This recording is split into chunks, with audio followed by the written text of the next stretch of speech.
반갑습니다. 자, 오늘 제8과는 구약 예언의 성취라는 주제로 우리 살펴보겠습니다.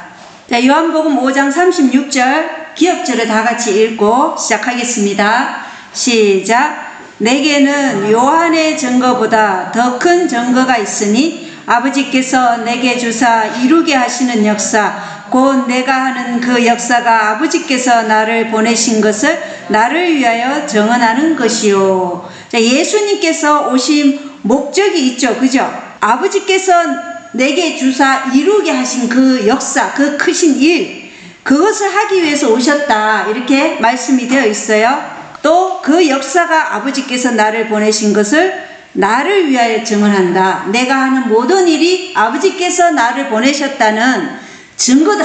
이렇게 말씀하고 있는 거죠. 그래서 구약 성경은 분명히 예수님을 메시아라고 가리키고 있어요. 그죠? 그리고 그분의 표적과 기사를 통해 당신이 어떤 분인 것을 보이시고 성경을 들어서 분명히 증거하고 계십니다. 그분의 탄생, 그분의 삶, 그분의 죽음, 그분의 부활, 성천은 모두 구약의 말씀을 성취하신 것이고, 요한은 구약을 가리키므로 왜 그분을 믿고 그분이 주시는 구원을 우리가 받아야 하는지 지금 설명하고 있는 거예요. 그러나 유대 지도자들은 자신의 욕심과 자기의 그리고 전통이라는 그 유전을 따르면서 예수님은 거절했다. 이것을 우리가 결론 부분에서 읽을 수 있어요. 자, 1월 소재 보겠습니다. 1월 소재 표징과 사역, 기이한 일들. 자, 예수님이 메시아라는 표징, 그리고 그분이 하시는 그 사역, 그리고 그분이 일으키신 기적들, 기이한 일들, 이러한 것들이 다 예수님이 구약에 예언하신 그 메시아라는 증거였다는 것입니다. 그 증거로 요한복음 5장 17절에 보면, 그러나 예수님께서 그들에게 응답하시되 내 아버지께서 지금까지 일하시니 나도 일한다 하시매, 이렇게 말씀하셨어요. 요한복음 5장 17절에는. 그런데 유대인들은 안식일의 주인 되시는 예수님께서 안식일에 38년 된 병자를 치유하신 기적에 대해서, 그 병자가 38년 동안 거기에 실로암 목가에 누워 있었는데 일어났잖아요. 그죠? 예수님이 네 침상을 들고 일어나 걸어가라 하니까 일어났잖아요. 그 상황을, 그 기적을 보고 부정할 수도 반박할 수도 없었어요. 그렇기에 이 기적을 일으킨 예수님을 죽이기로 결정하는 거예요. 부정할 수도 반박할 수도 없으니까 그 일으키신 분을 없애려고 한 것이에요. 예수님의 말씀은 지금 내 아버지께서 안식일에 일하시니까 나도 일한다, 이렇게 말씀하고 계신 거죠. 그래서 아버지와 아들이 동일한 목적으로 지금 함께 일하고 계신다는 것을 말씀하고 있어요. 그죠? 그래서 예수 그리스도께서 아버지와 같은 절대적인 신성을 가졌다는 것을 증거하고 있어요. 그리고 만약에 우리의 육신을 안식일에 치료한 것뿐 아니라 우리의 영적인 치료도 안식일에 일어나죠. 만약 안식일이라고 예수님이 쉬신다 그러면 우리는 이 안식일에 하나님의 말씀이 선포되어도 깨달을 수 있을까요? 전혀 깨달을 수 없어요. 왜냐하면 우리의 영적인 지혜와 이 모든 깨달음을 일깨워 주시는 것도 하나님의 역사 때문에 우리가 일깨움을 받는 거예요. 그렇기 때문에 우리가 다른 사람보다 좀 많이 안다고 해서 자랑할 것도 없어요. 왜? 그게 내 것이 아니라 하나님께서 내 안에서 역사하시고 하나님께서 깨닫게 해주시는 그 지혜로 깨달았기 때문에 우리가 자랑할 것이 없다는 거예요. 하나님께서 우리에게 그것을 깨닫게 해주신 목적이 있죠. 나누라고 주신 거예요. 나누라고. 그래서 우리에게 다른 사람보다 더 많은 재물이 있고, 더 많은 재능이 있고, 더 많은 달란트가 있고, 더 많은 예수님을 아는 지식이 있고, 더 예수님을 닮은 품성, 이 모든 것은 그렇지 못한 자들에게 나누라고 주신 것이라는 거예요. 우리가 자랑하려고 준 게 아니라는 것을 우리가 항상 기억하면 우리가 하나님 앞에 겸손히 살아갈 수 있겠죠. 그리고 요한복음 5장 20절에 보면 아버지께서 아들을 사랑하사 자기가 하는 모든 것을 그에게 보이시고 또 이것들보다 더 큰 일들을 그에게 보이사 너희를 놀라게 하시리라, 이렇게 말씀하신 거예요. 예수님께서 행하신 표징, 사역, 기이한 일들의 모든 건의가 곧 예수님께서 아버지께서 주신 그 의로 지금 모든 일을 행하고 계신다는 것을 지금 말씀하고 있죠. 그래서 예수님께서 하나님의 아들이요 본성과 의지와 목적에 있어서 하나님과 하나 되심을 지금 증거하고 있다는 것이에요. 하나님의 아들은 아버지의 뜻에 복종하셨어요. 예수님은 나는 스스로 아무것도 할 수 없노라 이렇게 말씀하셨죠. 그래서 예수님이 이 땅에서 사신 것은 오직 아버지의 뜻에 복종하신 삶이었어요. 그리고 아버지의 능력에 의존하신 삶이었어요. 예수님 자신 안에 있는 능력으로 하시지 않고 오직 인성으로서 이 모든 일을 행하셨다는 것이에요. 신성 안에 인성이 있었지만 그 신성을 사용하면 우리의 뭐가 못 돼요? 구속주가 못 돼요. 우리의 모본이 못 돼요. 우리의 대제사장이 못 되시기 때문에 그분의 신성을 사용하실 수가 없었던 거예요. 오직 인성으로 아버지께 전적으로 아버지의 능력에 의존하면서 그 능력을 받아서 생애하신 거예요. 그 능력 안에서 어떤 일이 일어났어요? 표징이 일어나고 놀라운 일들이 일어나고 예수님의 사역이 일어난 거예요. 그리고 예수님은 온전히 뭘 비웠어요? 자아를 비우셨어요. 그죠? 그래서 우리에게도 뭐라고 얘기하셔요? 너희가 나를 따르려거든 자아를 부인하고 십자가를 지고 나를 따르라 이렇게 말씀하셨잖아요. 이게 예수님의 생애였어요. 온전히 자아를 비우셨어요. 그리고 자신을 위한 계획을 세우지 않으셨어요. 항상 아버지께서 여기로 가라 하면 가시고 자신의 계획을 세우지 않고 항상 하나님의 음성에 따라서 움직이셨던 거예요. 그리스도께서는 당신을 위한 하나님의 계획을 날마다 받아들이셨어요. 그래서 예수님이 새벽에 아버지께 기도하시고 또 공생애를 시작하시고 이렇게 하신 거죠. 제자들하고 있다가도 예수님 홀로 산에 올라가셔서 기도하시고 이렇게 하신 것이 다 당신을 위한 하나님의 계획을 받기 위해서예요. 그리고 아버지께서는 날마다 아버지의 계획을 누구에게 공개하셨어요? 예수님에게 공개하셨던 거예요. 그렇게 예수님은 생애하셨다. 그리고 요한복음 5장 36절에는 그러나 내게는 요한의 증언보다 더 큰 증언이 있나니 아버지께서 내게 주사 끝마치게 하신 일들 즉 내가 행하는 바로 그 일들이 나에 대하여 증언하되 그 아버지께서 나를 보내신 것을 증언하느니라 이렇게 말씀하고 있어요. 자, 예수님에 대해서 네 가지 형태의 증인들이 있었어요. 그죠? 첫 번째는 침례 요한의 증언이었죠. 두 번째는 예수님이 하시는 사역 자체가 예수님이 메시아라는 증거였어요. 그죠? 그리고 아버지께서 예수님을 증언하셨죠. 그래서 예수님을 메시아라고 증언하는 네 분이 계셨는데 침례 요한 그리고 예수님의 사역 자체가 예수님이 메시아라는 걸 증거하셨고 또 아버지께서 증거하셨고 또 성경이 증거하셨다. 이거 요한복음 5장에서 우리가 그때 배울 때 했었어요. 근데 여기 요한의 증언보다 더 큰 증언이 있나니 아버지께서 내게 주사 끝마치게 하시는 일들 즉 내가 행하는 바로 그 일들이 나에 대해 증언하되 그 아버지께서 나를 보내신 것을 증언하느니라. 그래서 예수님이 오신 목적이 뭐예요? 예수님을 보내신 아버지의 일을 행하기 위해서 오셨고 또 그 하시는 일이 세상에 드러나게 하여서 누가 드러나야 돼요? 예수님의 일을 통해서 아버지가 드러나야 되는 거예요. 이게 예수님이 우리에게 보여주신 생애예요. 그럼 우리의 생애도 내가 드러나는 거예요? 누가 드러나야 돼요? 예수님이 드러나야 되는 거예요. 부르심을 받은 우리도 우리의 생애에서 누가 드러나야 된다고요? 예수님이 드러나야 된다. 예수님이 오신 목적이 바로 당신을 보내신 그 아버지를 드러내시기 위한 것이었다는 것입니다. 그래서 예수님은 아버지께서 끝마치려고 하신 일을 하러 오셨어요. 아버지는 무엇을 끝마치게 하시려고 예수님을 보냈어요? 죄를 끝내게 하시기 위해서 예수님을 보냈어요. 그죠? 그래서 죄인을 구원하러 오셨다고 얘기했죠. 그러나 우리가 어제 히브리서 9장에 배웠지만 두 번째 예수님 재림하실 때는 죄와 상관없는 자를 데리고 가실 것이다. 죄를 승리하고 이긴 자들을 온전히 그 안에서 죄 용서함을 받고 죄 도말을 받고 하늘로 데려가시기 위해서 예수님은 이 땅에 초림하셨다는 거 잊으시면 안 되겠죠. 그리고 예수님이 행하신 일들, 이런 기적들이 다 예수님이 메시아라는 증거라. 예수님이 하신 일들. 어떤 일을 하셨어요?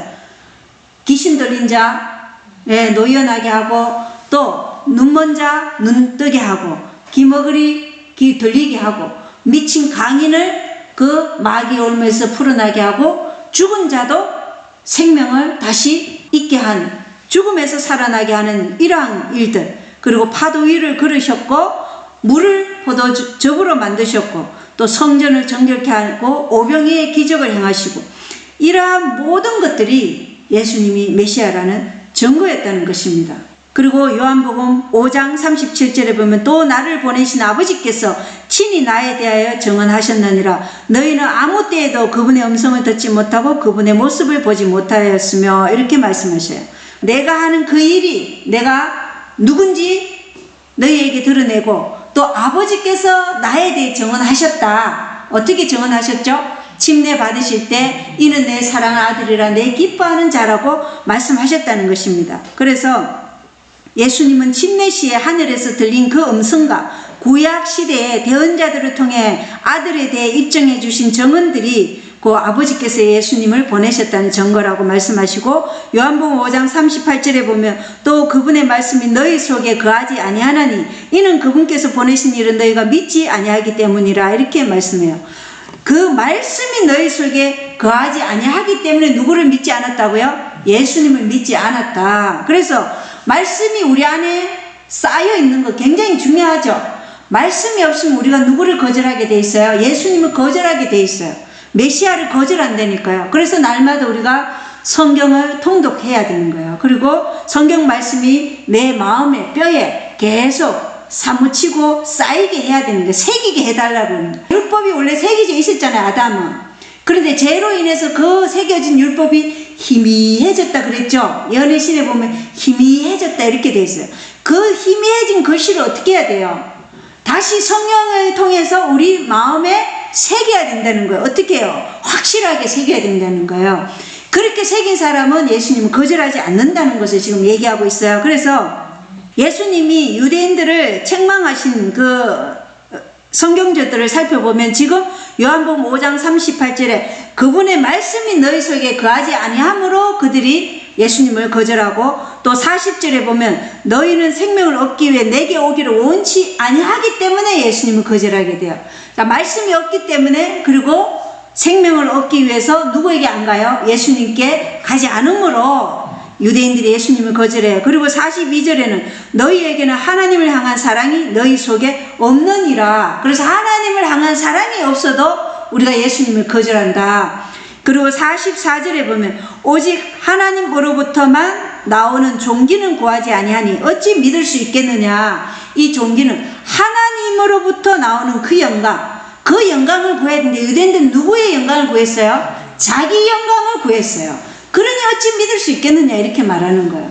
그래서 말씀이 그 안에 있지 아니하고 생명을 얻기 위해서 예수 그리스도께 나오지 않고 하나님을 향한 사랑이 없고, 또 하나님부터 나오는 그 종기를 구하지 아니하면 우리가 예수님을 거절하게 된다. 이것을 말씀하고 계셔요. 그리고 47절에 마지막으로 너희가 모세의 글도 믿지 아니하거든 어찌 내 말들을 믿겠느냐. 그래서 구약 성경을 믿지 아니하면 누구를 거절한다고요? 예수님을 거절하는 거예요. 그래서 구약의 율법은 폐지됐다. 이것은 그 율법의 하신으로 오신 예수 그리스도를 거절하는 거죠. 그리스도를 믿는다고 하지만 율법의 마음에 새기신 그 그리스도를 거절하는 거예요. 그래서 그들은 다 멸망할 수밖에 없는 운명에 처하게 된다는 것이죠. 구약 성경이 예수님이 메시아라는 것을 정확하게 증거하기 때문에 우리가 모세의 글을 믿지 아니하면, 모세의 글이 폐지됐다고, 율법이 폐지됐다고 말하면 예수 그리스도를 부인하는 것이다. 예수께서 아버지 안에, 아버지께서 내 안에 계신다고 말씀하셨죠. 그래서 그리스도의 사업은 예수님의 신성을 증거하시는데, 어떻게 신성이 증거되었냐? 아버지의 말씀이 예수님 안에, 예수님께서 또 아버지 말씀 안에 거하였기 때문에 그래서 신성이 증거된 거예요. 그러면 마찬가지로 우리 안에도 우리가 그리스도인이라는 그 증거가 어떻게 드러나겠어요? 우리도 예수 그리스도 안에, 말씀 안에 거하고, 또 말씀이 우리 안에 거할 때 우리도 그리스도인이라는 증거가 나타난다는 것을 알 수 있죠. 자, 우리 월요일 소재 보겠습니다.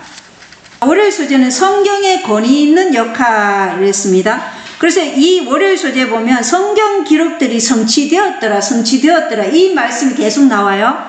요한복음 5장 39절에 성경 기록들을 탐구하라. 너희가 그것들 안에서 영원한 생명을 얻는 줄로 생각하거니와 그것들은 곧 나에 대하여 증언하는 것들이니라. 이렇게 말씀하고 있어요. 자, 기독교는 예수님의 초림과 예수님의 말씀인 성경이란 견고한 반석을 기초로 세워졌죠. 예. 예수님이 오시기 전에 기독교는 없었어요. 유대교였죠. 그런데 예수님 초림하시고 또 구약과 신약이라는 이 성경이라는 견고한 반석을 기초로 해서 뭐가 태어났어요? 기독교가 탄생되었어요. 그죠? 그리고 성경 기록들을 통해 하나님의 뜻과 지혜를 드러냅니다. 그죠? 우리가 하나님의 뜻과 지혜를 어떻게 알 수 있어요? 성경 기록들을 통해 알 수 있잖아요. 물론 천연계를 통해서 알 수 있지만 그것은 부분적이죠. 그래서 성경 기록들을 통해서 하나님의 뜻과 지혜를 드러내며 성경 전체가 다루는 중심 주제는 누구예요? 예수 그리스도예요. 그래서 구약 창세기부터 계시록까지 전체의 중심 주제는 예수 그리스도가 어떠한 분이며 그분의 모든 것이 지금 나타나요. 이 성경에는 구속의 기반이 되는 우리의 구원에 꼭 필요한 사랑의 편지라고 그랬죠. 성경은 하나님께서 우리에게 보내신 사랑의 편지예요.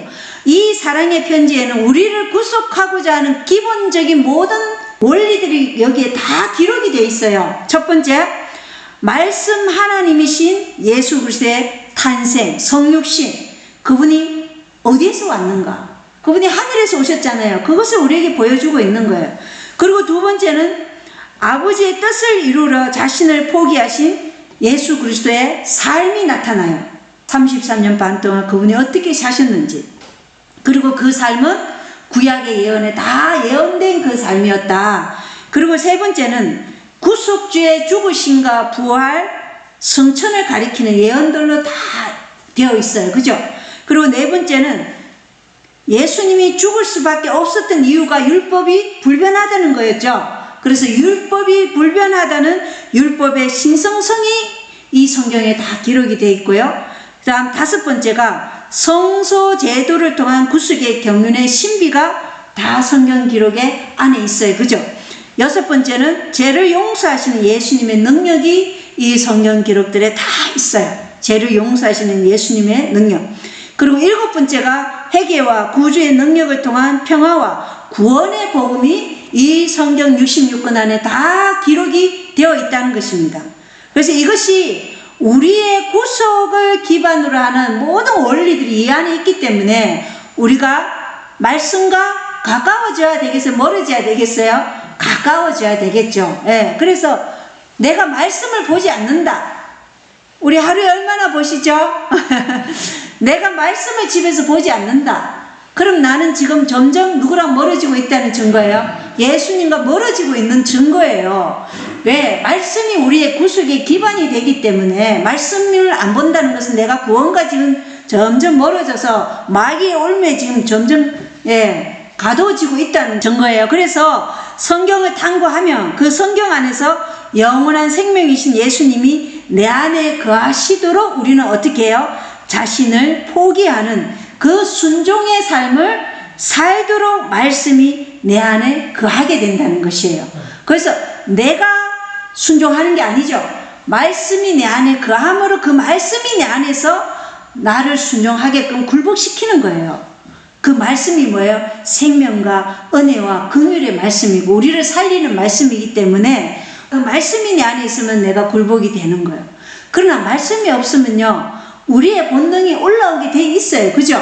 예. 어떤 일에는 어떤 사람은 식욕은 거기에는 별로 걸려 넘어지지 않는데 또 돈에 대해서는 걸려 넘어지는 사람이 있어요. 그러니까 모든 사람이 아킬레스건이 있어요. 어떤 부분은 참 훌륭해. 아낌없이 베풀어 주는데 자신의 또 명예에 있어서는 또 목숨 거는 사람도 있어요. 또 자존심에 목숨 거는 사람이 있어요. 그러니까 이러한 모든 것을 우리가 굴복하기 위해서는 예수님의 말씀이 우리 안에 거할 때만 가능한 거예요. 그래서 자신을 포기하는 것, 이것이 그리스도의 가르침의 요지이다. 이렇게 시대의 소망에는 기록이 되어 있어요. 자신을 포기하는 것. 우리는 자신을 얼마나 포기하며 삽니까? 날마다 매 순간마다 자신을 포기해야 돼요. 근데 이게 예수님의 말씀이 내 안에 있을 때만 가능하다. 왜 잊어버려요? 말씀이 내 안에 있지 않기 때문에 잊어버리는 거예요. 그래서 끊임없이 밖에 나가 일할 때도 뭐 해야 돼요? 말씀이 내 안에 가도록 그 말씀과 함께 일해야 되는 거죠. 예, 육신의 일을 하더라도 우리의 모든 삶의 모든 것은 하나님께서 주신 거잖아요. 모든 것에 감사하려면 우리 안에 말씀이 있을 때 안 잊어버리고 이 자신을 포기하는 일이 된다는 것입니다.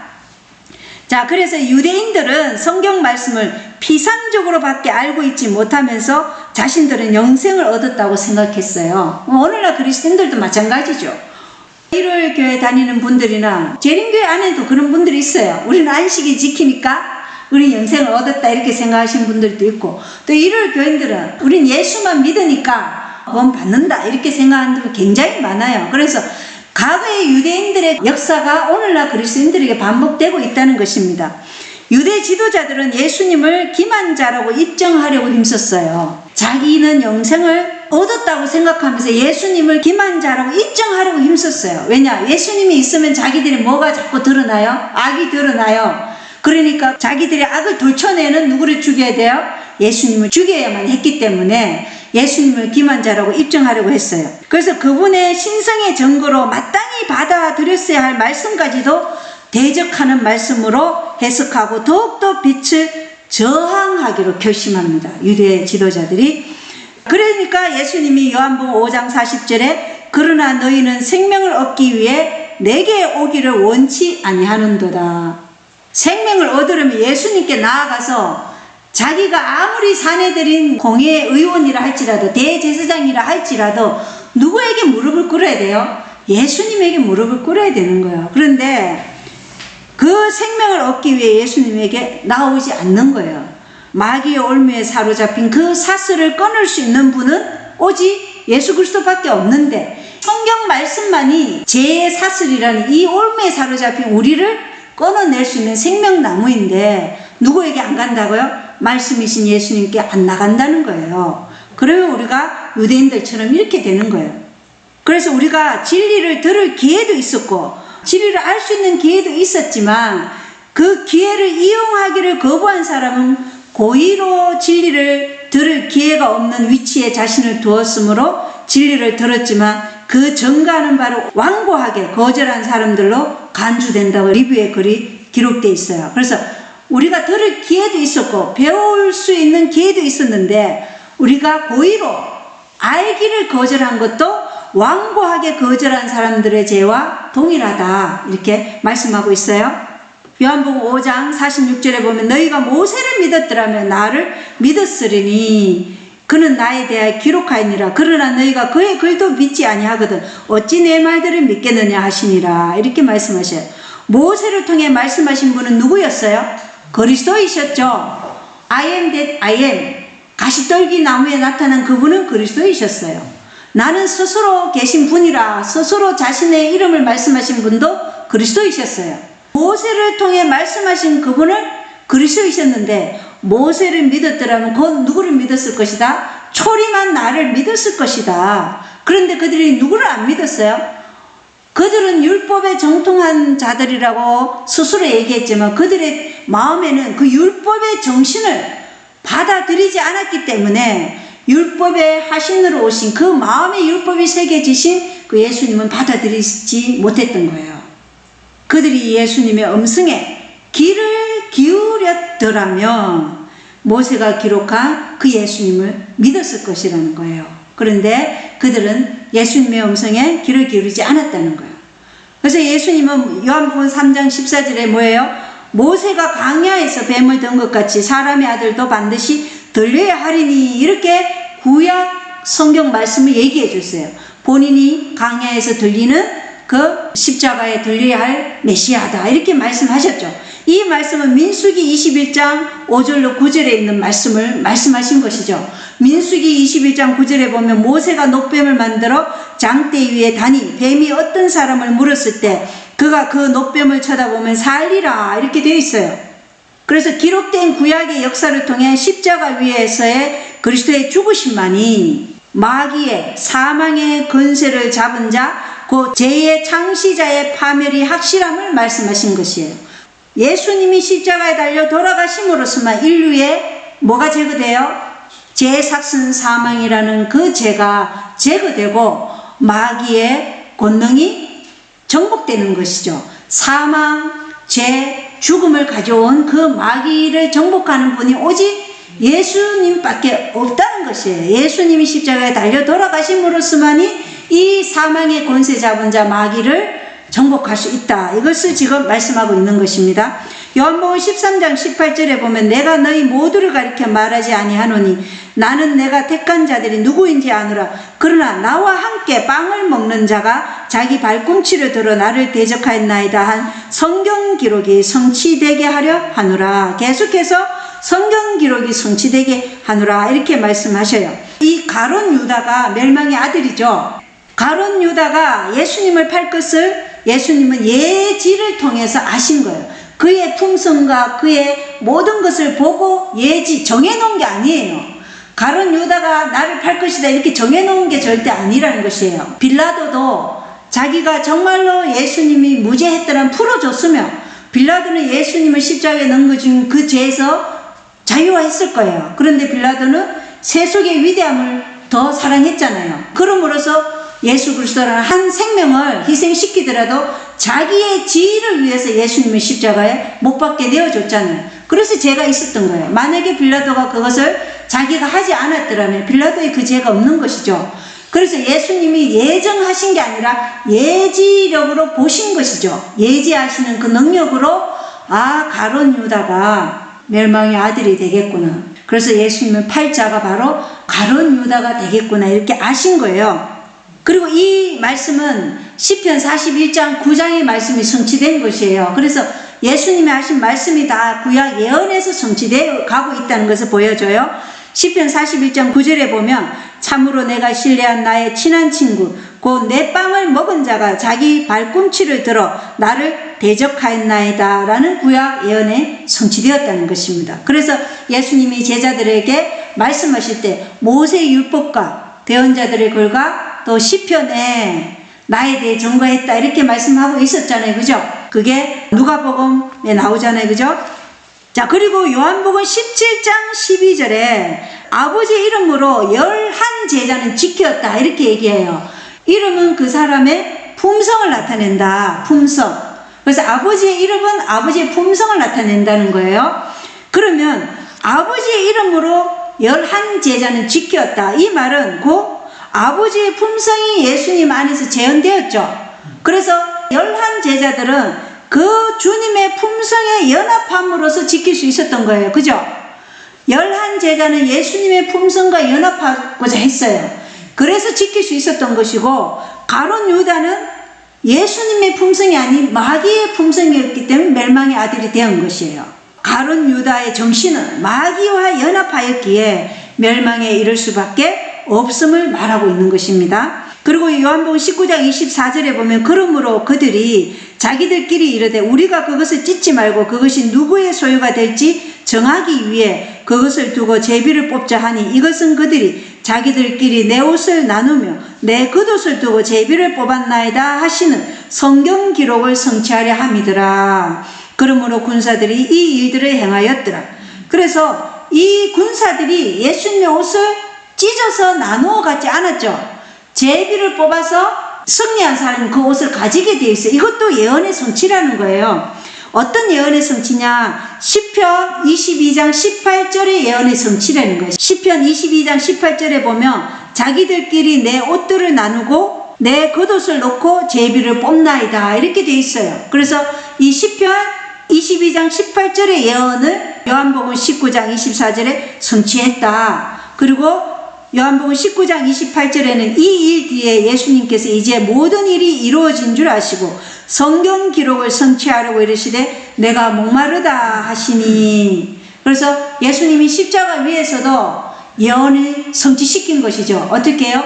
내가 목마르다 이렇게 예언을 성취하신 거예요. 이 말씀은 어디에 나와 있냐? 시편 69장 21절의 예언이 성취된 거예요. 시편 69장 21절에 보면 그들이 또한 썰개즙을 나의 먹을 것으로 주며 내가 목마를 때 내게 식초를 줘 마시게 하였나이다. 이 말씀이 성취된 것이다. 십자가 위에서도. 그리고 요한복음 19장 36절에 보면 이 일들이 이루어진 것은 그의 뼈가 하나도 꺾이지 아니하리라 한 성경 기록을 성취하려 함이더라. 그래서 예수님이 죽으셨을 때 십자가에 달려 돌아가셨지만 예수님의 뼈는 꺾었어요? 안 꺾였어요? 옆에 두 강도는 뼈를 꺾었죠. 예, 무릎을 꺾어서 6월절이 되기 전에 어떻게 했어요? 죽음을 당했어요. 그죠? 원래 십자가의 죄인은요, 오랫동안 고통을 당해요. 일주일 이상 이렇게 매달려서. 그러면서 서서히 이렇게 죽임을 당하게 하는 가장 잔혹한 형벌이었어요. 그런데 명절인 6월절이 있었잖아요. 그죠? 예수님이 지금 6월절 명절에 지금 죽으신 거예요. 그러자 이 큰 명절, 6월절과 안식일이 겹친 명절이었어요. 그날이. 그러니까 어떻게 해요? 시체를 나무에 매달아 놓으면 안 되는 거예요. 그래서 시체를 빨리 죽이고 이제 무덤에 안치하고 자기들이 6월절을 보내야 되기 때문에 두 강도는 뼈를 꺾었죠. 무릎을. 그리고 예수님은 이미 죽은 것을 알고 옆구리에 창을 찌르니까 쏟아져 나왔잖아요. 그래서 이 뼈를 꺾지 않는다. 이것도 성경 예언이 성취된 것이다. 출애굽기에 보면 12장 46절에 보면 6월절 어린 양의 뼈를 꺾지 말라 이렇게 되어 있잖아요. 그죠? 그래서 그 예언이 성취된 것이다. 진리와 하나님의 영광은 결코 분리될 수 없어요. 우리가 아는 이 진리는 하나님의 영광을 드러내게 돼 있어요. 그리고 거짓 것과 참 것이 너무도 유사해요. 유사하기 때문에 성경으로 밖에는 그것을 분간할 수 없을 것이다. 이렇게 각시대 대쟁투에는 나와요. 37장에. 그래서 성경의 정언에 의하여 모든 말과 모든 이적이 시험을 받아야 할 것이다.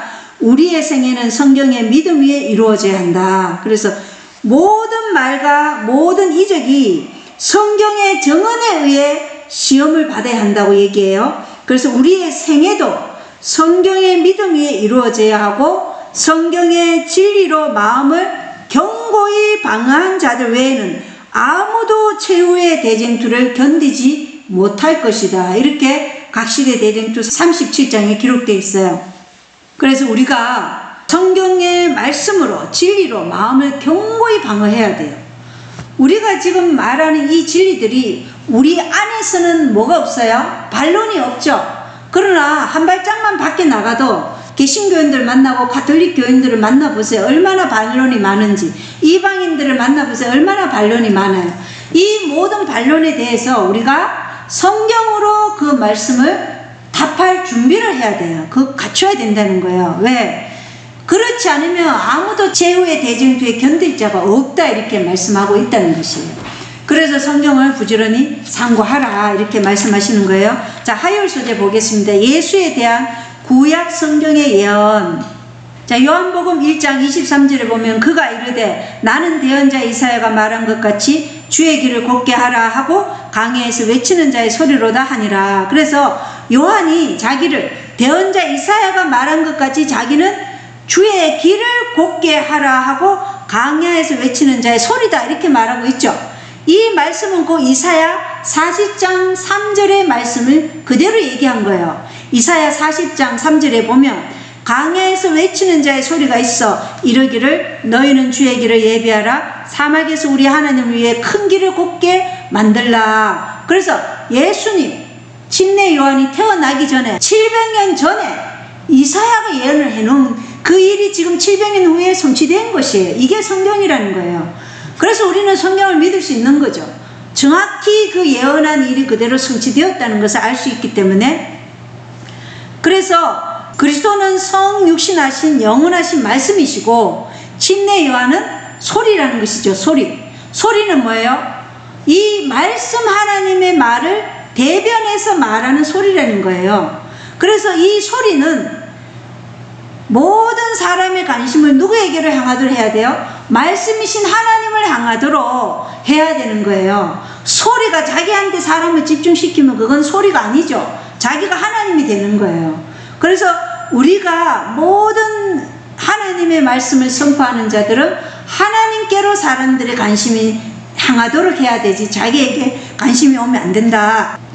자, 그리고 요한복음 2장 16절로 17절에 보면 비둘기 파는 자들에게 이르시되 이것들을 여기서 가져가고 내 아버지 집을 장사하는 집으로 만들지 말라 하시니 그분의 제자들이 기록된 바 주의 집에 대한 열심이 나를 삼켰나이다 한 것을 기억하더라. 예수님이 성전을 정결케 해요. 아버지 집을 장사하는 집으로 만들지 말라 하면서 지금 장사꾼들을 내쫓았죠. 그러니까 제자들이 뭘 기억했냐면 구약에 있는 주의 집에 대한 열심이 나를 삼켰나이다. 이 구약 성경절을 기억했다 이 말이에요. 이 성경절이 어디에 있냐? 시편 69장 9절에 있다는 거예요. 시편 69장 9절에 보면 주의 집에 대한 열심이 나를 삼켰고 주를 모욕하는 자들의 모욕이 나를 덮쳤나이다. 이 성경 기록을 제자들이 기억한 거예요. 예수님이 그 하시는 일을 보고. 그래서 우리가 성경을 알면 예수님을 믿게 돼 있죠. 그런데 유대인들은 말씀이 그 속에 없었기 때문에 예수님을 믿지 못했다는 거예요. 그런데 제자들은 지금 그것을 기억한 거예요. 예수님이 행하시는 그 일을 보고 이것은 구약에 지금 시편 69장 9절에 있는 말씀을 성취하시는 거구나. 이걸 깨달았다는 거예요. 내 아버지라는 이 말씀은 그 예수님이 메시아라는 사실을 입증하신 것이죠. 내 아버지 집이라 했잖아요. 그러면 예수님은 하나님의 아들이다. 이걸 증거한 것이죠. 내 아버지 집이라 했기 때문에. 그래서 예수님은 당신의 메시아 사업을 지금 착수하고 계셨던 거예요. 첫 번째 착수한 게 뭐였어요? 성전 정결이었잖아요. 그죠? 그 전에 가나의 혼인잔치에서 물을 포도주로 만드셨지만 그것은 아직까지 공생의 시작이 아니었죠. 공생의 첫 시작은 성전 정결이 첫 시작이었어요. 그죠? 침례 받으시고 성전 정결이 첫 시작이었다. 그래서 모든 피조물을 창조주께서 내재하시는 성전이 되도록 하는 것이 하나님 사업의 목적이었어요. 왜 예수님이 제일 먼저 성전 정결을 하셨냐? 그 목적이 모든 우리의 마음에 하나님이 내재하시는 성전이 되도록 하시기 위함이었다고 시대의 소망 당신의 성전에서 분명하게 기록이 되어 있어요. 그래서 우리의 마음이 하나님께서 내재하시는 성전이 되도록 하게 하기 위해서 성전 정결을 제일 첫 번째 하셨고 제일 마지막에도 뭘 했어요? 성전 정결을 하신 거예요. 뭐라고요? 우리의 마음에 하나님이 내재하시는 성전이 되도록 우리의 마음이. 자, 그리고 그러나 유대인들은 이 성전의 의미를 이해하지 못했다고 기록이 되어 있어요. 그들 자신을 성령이 임재하실 만한 성전으로 바치지 않았어요. 왜 유대인들은 우리 마음이 하나님께서 내재하신 이 성전이 되는 것을 이해하지 못했을까요? 그들은 눈에 보이는 건물 성전이 그들이 유일하게 생각하고 있는 성전이라고 생각했기 때문에 그래요. 그래서 건물이 성전이 아니고 우리 마음에 하나님께서 내재하시는 성전이 되도록 하시기 위해서 예수님께서 성전 정결을 하셨다는 것을 유대인들은 이해할 수가 없었던 거예요. 그렇기 때문에 자기 자신을 하나님이 내재하시는 성전이 되도록 바치지 않았던 거예요. 자, 요한복음 7장 38절에 보면 나를 믿는 자는 성경 기록이 말한 것 같이 그의 배에서 생수의 강들이 흘러나오리라 하시나 이렇게 말했어요. 예수님을 믿는 자에게는 그의 배에서 생수의 강이 흘러나온다. 이 말씀은 믿는다는 것은 곧 뭐예요? 그리스도의 정신과 일치되는 믿음이고 율법과 조화되는 믿음이고 순종에 이르는 믿음을 지금 말하는 거예요. 여기 지금 말한 것 같이 나를 믿는다. 이 말씀은 곧 그리스도의 정신과 일치하는 믿음이고 율법과 조화되는 믿음이고 순종에 이르는 믿음이다. 이 믿음을 가진 자들의 배에서는 뭐가 흘러나온다고요? 생수의 강이 흘러나온다. 왜요? 그는 그리스도의 정신과 일치하기 때문에 그 안에서 누가 나오는 거예요? 예수 그리스도가 흘러나온다는 거예요. 그런데 예레미야 2장 13절에 보면 내 백성이 두 가지 악을 행하였으니 곧 그들이 생수의 샘인 나를 버렸고 또 자기들을 위해 물 저장고들 즉 물을 가두지 못할 터진 저장고들을 팠느니라 이렇게 얘기해요. 그래서 유대인들의 두 가지 악이 있어요. 그죠? 하나는 생수의 근원 되시는 주를 버린 것과 또 두 번째는 물을 담지 못할 터진 웅덩이를 판 것이에요. 생수의 근원 되시는 주를 버리니까 그 안에서 마귀가 나오는 것이죠. 또 이 물을 담지 못할 터진 웅덩이를 팠으니까 이 물이 받으면 다 어디로 새요? 새 나가는 거예요. 그들 안에서 누가 나오지 못하는 거예요? 예수 그리스도가 나오지 못했다. 그리고 요한복음 19장 36절에 보면 이 일들이 이루어진 것은 그의 뼈가 하나도 꺾이지 아니하리라 성경 기록을 성취함이더라. 이것은 민수기 9장 12절에 그것을 아침까지 조금 더 남겨두지 말며 그것의 뼈를 하나도 꺾지 말고 유월절의 모든 규례에 따라 그것을 지킬 것이니라. 출애굽기 12장에도 유월절 어린 양 뼈를 꺾지 말라 그랬고 민수기 9장 12절에도 똑같이 말씀하고 있어요. 그리고 시편 34장 20절에도 이 말씀이 있습니다. 시편 34장 20절에도 그분께서 그의 모든 뼈를 지키심에 그것들 중에 하나도 꺾이지 아니하였도다 이렇게 되어 있어요. 그러면 하나님께서 예수님의 뼈를 지키셨음을 알 수 있죠. 예, 하나님께서 예수님의 뼈를 꺾지 않도록 지키셨다 이렇게 시편 34장 20절에 기록이 되어 있어요. 그래서 구약의 의식과 예언들의 증거를 통해 우리가 메시아에 대한 믿음이 세워져야지 이 성경 기록이 아닌 우리의 어떠한 감정이나 이런 것으로 우리의 믿음이 세워지면 안 된다는 거예요. 감정은 수시로 변하죠. 오늘 내가 호산나 예수님 찬양하다가 내일은 어떻게 한다고요? 십자가에 못 박으라. 이게 인간의 감정이에요. 그래서 감정은 믿음이 아니에요. 신앙이 아니에요. 신앙은 이성과 이 예언된 말씀의 증거를 통해서 세워지는 것이 그게 신앙이고 믿음이라는 것이에요. 이렇게 예수님이 메시아라는 것을 요한뿐만 아니라 베드로, 바울, 마태, 마가, 누가를 비롯한 모든 신약 기자들은 성령의 감동을 통해 나사렛 예수님의 삶과 죽음, 부활, 하나님 보좌로의 성천이 모두 구약 예언의 성취임을 거듭거듭 확인하고 있다는 것입니다. 그리고 여기 사도행전 436쪽에도 바울도 나사렛 예수라는 그 예수님이 메시아라는 것을 예수님의 생애에서 모세와 선지자들이 미리 말한 모든 세부 사항까지도 다 성취되었다는 것을 보았어요. 그리고 예수님을 증거한 것이죠. 자, 우리 수요일 소재 보겠습니다. 수요일 소재 예수에 대한 구약 성경의 예언입니다. 우리가 아까 첫 번째 보았고 이번엔 두 번째 예수에 대한 구약 성경의 예언이에요. 수요일 소재입니다. 요한복음 12장 13절에 보면 종려나무를 가지고 그분을 맞으러 나아가서 외치되 호산나 찬송하리로다 주의 이름으로 오시는 이스라엘의 왕이여 하더라 이렇게 되어 있죠. 종려나무 가지를 가지고 그분을 맞으러 나가요. 그리고 백성들은 뭐라고 외쳐요? 호산나 호산나. 호산나라는 뜻은 이스라엘의 왕이여 하나님의 아들이시여 나를 구하소서 이 뜻이라는 거예요. 호산나가 그렇게 찬송하리로다 주의 이름으로 오시는 이스라엘의 왕이여 이렇게 말한 것이 어디에 있느냐? 시편 118장 26절에 있어요. 시편 118장 26절에 주의 이름으로 오시는 이를 찬송하리로다 우리가 주의 집에서부터 너희를 축복하였도다 이렇게 기록이 되어 있어요. 그래서 주의 이름은 하나님의 품성으로 하나님의 뜻 하나님의 의 하나님의 품성으로 오시는 이여 이렇게 얘기하고 있다는 거예요. 그분을 이스라엘 백성들은 호산나 찬송하리로다 이렇게 말한 거예요. 그리고 종려나무를 흔들었다 그랬죠. 종려나무는 기쁨의 표시예요. 그리고 이때는 초막절이에요. 초막절. 초막절의 징표이기도 해요. 종려나무는.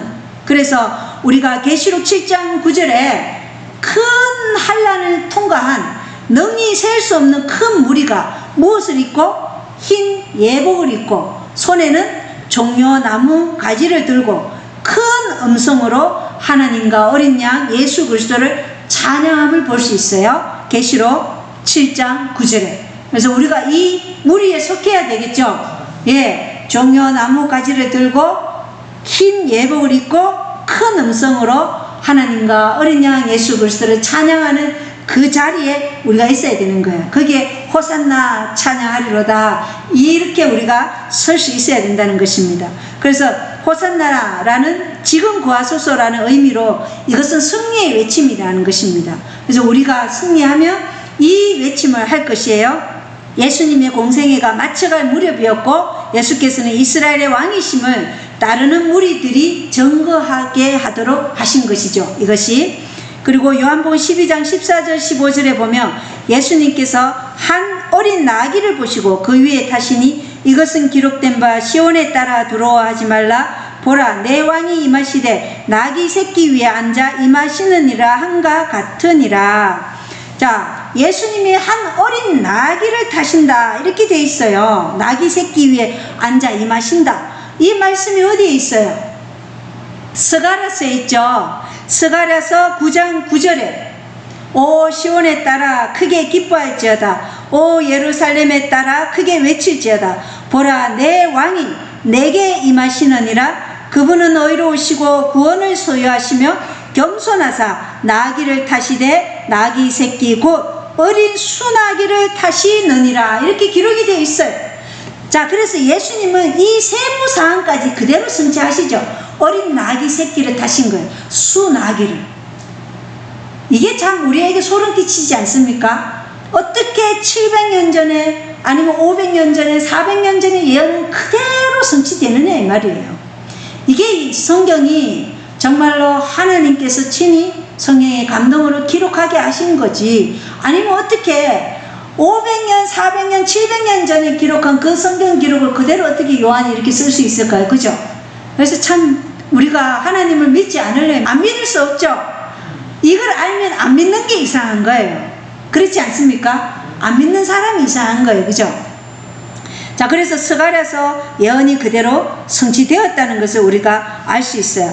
소는 밭을 가는 데 사용하지만 나귀는 사람이 타거나 짐을 실어 나르는 데 사용되었어요. 그래서 하나님의 형상과 영광을 입으셨으나 하나님과 동등되기를 취하지 않으신 예수님께서 스스로 자신의 명예를 취하지 아니하시고 종의 신부를 취하셨다는 것을 우리가 나귀 새끼를 타신 그 예수님을 통해서 알 수 있어요. 그러므로 예수님의 이러한 모습은 구약의 예언의 성취이며 말씀에 대한 완전한 성취와 은혜로운 겸손함을 나타내신다. 그 나귀에 입힌 가장 훌륭한 장식이 뭐였어요? 제자들이 벗어서 그 나귀에 깔아들인 겉옷이 전부였어요. 장식품이라고 하기에는. 우리가 오늘날 예수님이 오신다 그러면 우리 장식할 게 많죠. 뭐 별의별 거 다 갖고 올 거예요. 그죠? 근데 그 제자들은 가난했어요. 밤이면 이 겉옷 없으면 그들은 얼어 죽어요. 그들의 전부를 벗어드린 거예요. 제자들은 예수 그리스도를 영광으로 임하시게 하기 위해서 그들의 전부인 겉옷을 벗어드린 거예요. 우리가 보기에는 지금 고작 이렇게 생각이 들잖아요. 그죠? 그러나 그들에게는 전부였어요. 그것을 제자들은 벗어드렸다는 거예요. 그들의 신앙만큼 우리가 지금 우리 상태가 어떤지 봐야 되겠죠. 자, 그래서 재림하실 때 예수님은 어떻게 오셔요? 흰 말을 타고 흰 옷을 입고 영광과 존귀의 모습으로 오셔요. 영광의 왕자에 앉아서. 초림하신 예수님은 나귀를 타고 입성했지만 영광의 왕으로 오실 그 재림하실 예수님은 흰 말을 타고 흰 옷을 입고 영광과 영예로 왕관을 쓰고 오실 거라고 계시록 19장에 기록이 되어 있어요. 그 자리에 우리가 기쁨으로 예수님을 맞이하려면 오늘 내가 우리의 모든 것을 벗어드리는 제자들처럼 살아야 된다는 것이에요. 그래서 시물교훈 25장 달란트 장에 보면 참된 겸손은 하나님의 능력을 의지해서 그분의 목적을 이루는 것이 참된 겸손이다 이렇게 얘기해요. 인사 잘한다고 저 사람 겸손한 게 아니에요. 우리의 모든 것을 하나님께 의탁하고 그분을 의지함으로 우리의 모든 것을 그분의 능력을 의지해서 그분의 목적을 이루는 것, 이것이 참된 겸손이라고 영감의 교리는 말하고 있다는 것이에요. 그래서 참된 겸손이 이 땅에서 보여지는 그러한 인사 잘하고 이게 겸손이 아니에요. 온전히 하나님의 능력을 의지해서 그분의 목적을 이루는 이것이 참된 겸손이라는 것입니다. 자, 그리고 요한복음 13장 18절은 월요일 소재에서 살펴보았고요. 요한복음 19장 37절 또 다른 성경 기록이 다시 이르되 그들이 자기들이 찌른 자를 보리라 하느니라. 찌른 자를 보리라, 이건 뭐예요? 예수님이 신문 받을 때 가야바의 법정에서 또는 빌라도의 법정에서 헤롯 법정에서 신문 받을 때 예수님의 머리를 가시멜로간에 씌우고 그 머리를 내리치고 침을 뱉고 뺨을 때리고 예수님을 모욕한 자들, 이런 자들이 찌른 자들이에요. 그리고 예언의 신에 보면 그분의 진리와 그분의 백성을 핍박한 자들도 이 특별 부활에서 예수님이 재림하시는 그 영광을 볼 것이라 그랬어요. 그래서 자기들이 도대체 예수님에게 무슨 짓을 했는지 그것을 보게 된다, 이렇게 기록되어 있어요. 스가랴서 12장 10절에 이 기록이 있습니다. 곧 자기들이 찌른 나를 바라보고 사람이 자기 외아들을 위하여 애곡하듯 그를 위하여 애곡하며 사람이 자기의 처음 난 자를 위하여 쓰라리게 슬퍼하듯 그를 위하여 쓰라리게 슬퍼하리로다, 이렇게 되어 있어요. 그래서 자기들이 예수님의 영광 앞에 무슨 짓을 했는지 그것을 쓰라리게 경험할 것이다 라는 것을 지금 예수께서 말씀하고 계시다는 것입니다. 그래서 우리가 예수에 대한 구약 성경 예언을 살펴보았어요. 구약 예언에서 메시아 되시는 예수 그리스도는 아담에게는 예수 그리스도가 어떤 분이었어요? 사단의 머리를 상하게 하는 여자의 씨로 불리죠. 아브라함에게는 예수 그리스도가 어떤 분으로 불렸어요? 살레망 멜기세덱이요 평화의 왕으로 불렸잖아요. 그죠? 창세기 14장 18절에 야곱에게는 예수님이 장차 오실 유다 지파의 실로라고 불렸어요. 이스라엘 백성에게는 모세와 같은 대언자 이렇게 불렸죠. 그리고 이사야에게는 예수님이 어떻게 불렸어요? 임마누엘이요 그의 이름은 놀라우신 이요 좋은 자요 강하신 하나님이고 영존하신 아버지고 평화의 통치자로 불렸어요. 그죠? 그리고 예레미야는 예수님을 어떻게 불렀어요? 다윗의 가지요 주 우리의 의. 예레미야는 예수님을 주 우리의 의로 불렀어요. 그죠? 그리고 다니엘 9장 26절에 예수님을 메시아라고 불렀죠. 한 일의 절반의 메시아가 끊길 것이다. 그래서 예수님을 메시아라고 불렀어요. 그리고 호세아는 그분은 주 만군의 하나님이시로다. 주는 그분을 기억하게 하는 이름이니라. 그래서 예수님을 만군의 하나님이시다 이렇게 불렀다는 거예요. 침례 요한은 예수님을 어떻게 불렀죠? 세상 죄를 제거하시는 하나님의 어린 양으로 불렀잖아요. 그죠? 그리고 아버지께서는 이는 내 사랑하는 아들이라 이렇게 선언하셨고, 우리가 메시아를 만났다 누가 그랬어요? 안드레가.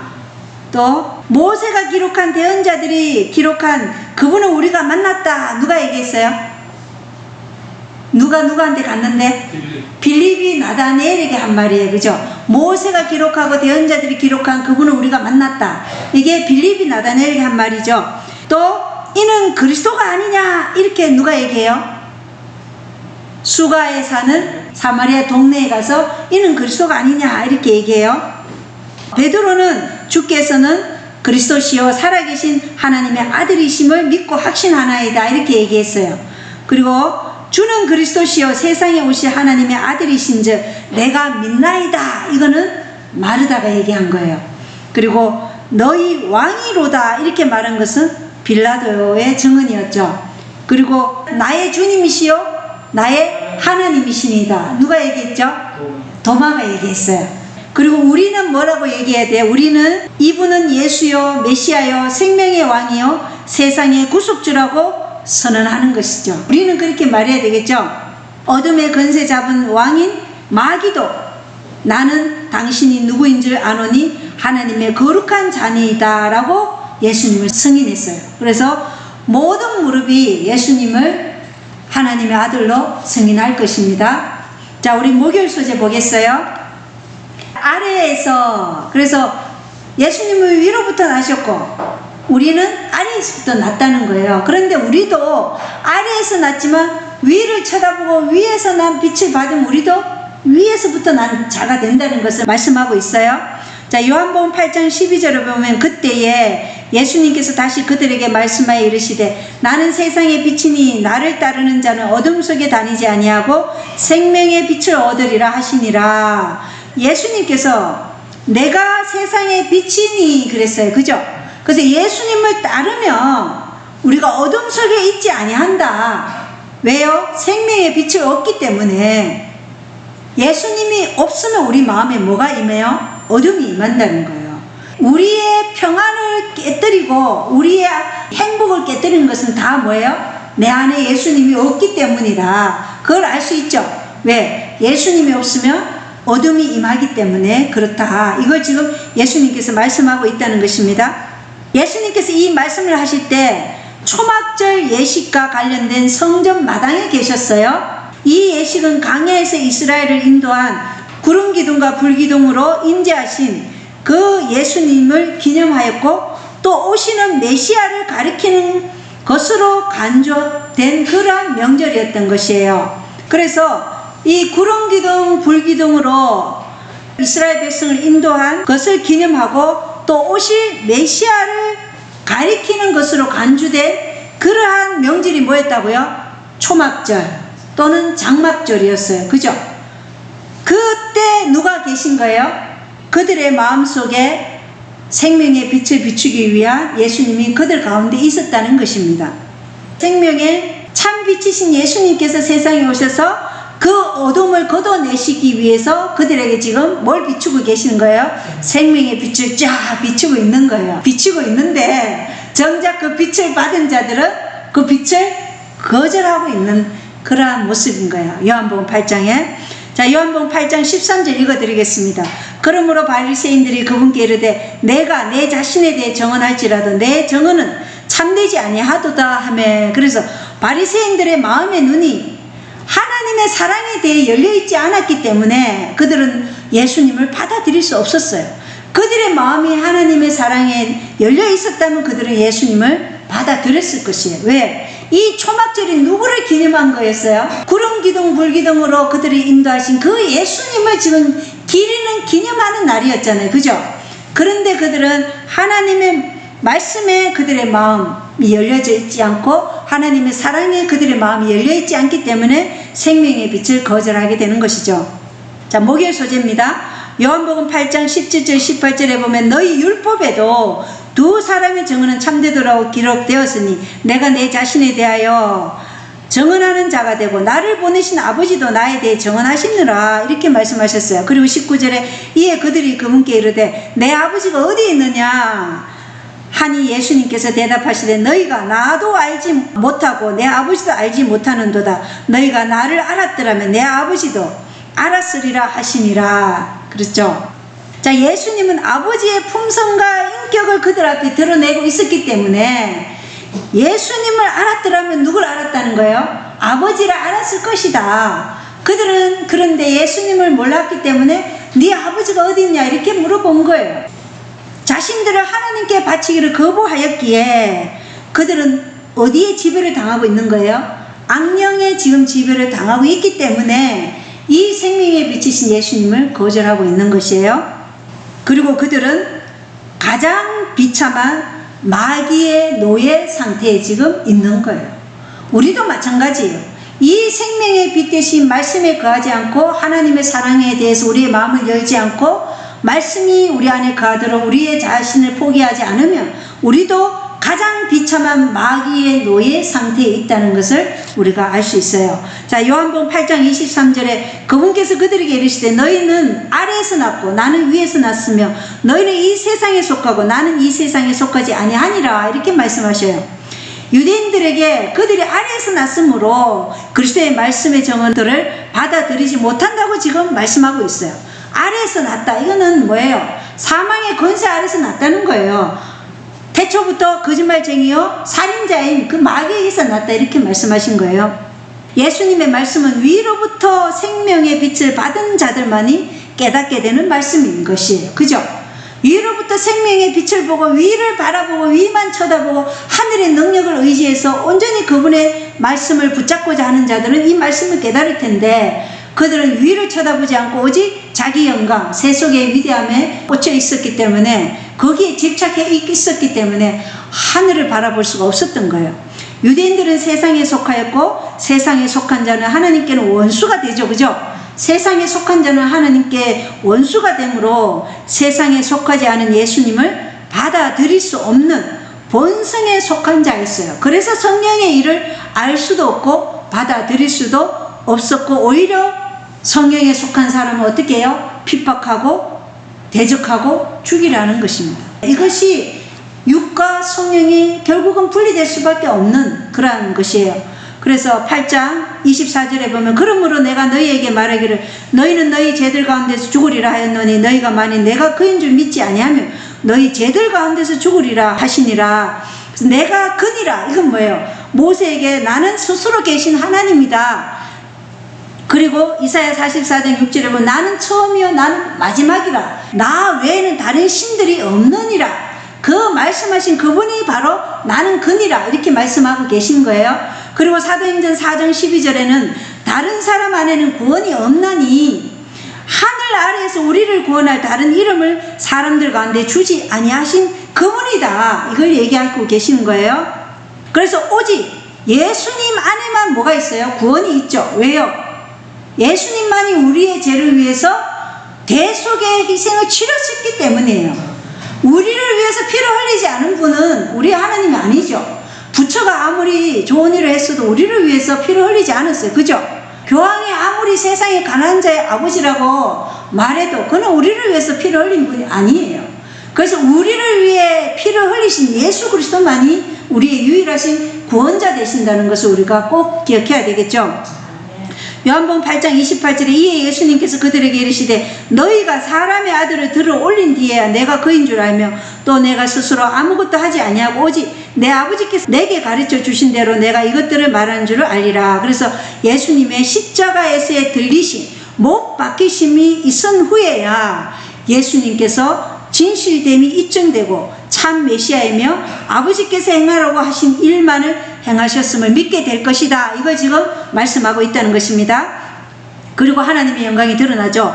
요한복음 8장 29절에 나를 보내신 분께서 나와 함께 계시는도다 내가 항상 아버지를 기쁘게 하는 그것들을 행함으로 그분께서 나를 혼자 버려두지 아니하셨느니라 하시니라. 그분께서 이 말씀을 하심에 많은 사람들이 그분을 믿더라. 그래서 나를 보내신 분께서 나와 함께 하신다. 아버지와 아들은 하나로 협력했어요. 그래서 예수님은 자신의 뜻을 행한 것이 아니라 아버지의 뜻이 행하도록 자아를 부인한 삶을 살았기 때문에 아버지와 아들은 하나였어요. 그죠?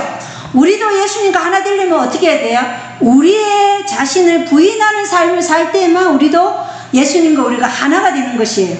그때만이 우리가 하나님의 자녀가 되는 것이에요. 그래서 아브라함이 혈통이라고 아브라함의 자손이 아니죠. 아브라함의 혈통은 아브라함의 뭘 닮아야 돼요? 성품이 드러나야 되죠. 그래서 하나님의 백성은 하나님의 뭐가 드러나야 돼요? 성품이 드러나야 된다는 것입니다. 그래야 그 부모와 자식이 같다라는 것을 알 수 있죠. 일치하다는 것을. 유대인들은 표상과 상징들이 이 위대한 진리의 실체이신 예수 그리스도를 가리키고 있었으나 불변의 진리, 영원한 진리를 받아들이는 데는 그들에게는 희생이 요구되었어요. 왜요? 어떤 희생이에요? 그들이 정말로 이것이야말로 진리라고 하는 그들의 전통, 그들의 유전, 그리고 그들의 이기심, 경건치 못한 습성, 그리고 그들의 야망, 세상의 위대함, 이러한 것들을 어떻게 해야 돼요? 예수님을 받아들이려면 포기해야 돼요. 이러한 희생이 필요했기에 유대인들은 이 희생을 하게 되면 필연적으로 구약에 예언된 그리스도의 생애와 품성의 증거들을 받아들여야 했어요. 그러면 어떻게 해야 돼요? 필연적으로 자기들이 가지고 있는 이 기존의 가치관 체계를 어떻게 해야 돼요? 버려야 되는 거예요. 버려야 되기 때문에 그것이 두려워서 유대인들은 예수님을 거절하기로 결심했다고 시대의 소망과 실물교훈에 기록되어 있어요. 오늘 우리도 마찬가지죠. 우리가 가지고 있는 이 가치관, 생각, 우리의 세속적인 그러한 세상에 꽂혀있는 세상의 어떤 명예, 부, 재물, 자기 사랑, 이러한 것들을 다 우상이잖아요. 예수님께 하나님께서는 우리가 그것을 버리기를 원하셔요. 근데 우리가 그것을 희생하기를 거절하면 우리도 어떻게 된다고요? 우리도 똑같이 생명의 빛을 거절하게 된다. 이것을 오늘 구약의 예언의 성취를 통해서 우리에게 말씀하고 계신 것입니다. 오늘 교과 마치겠습니다. 감사합니다.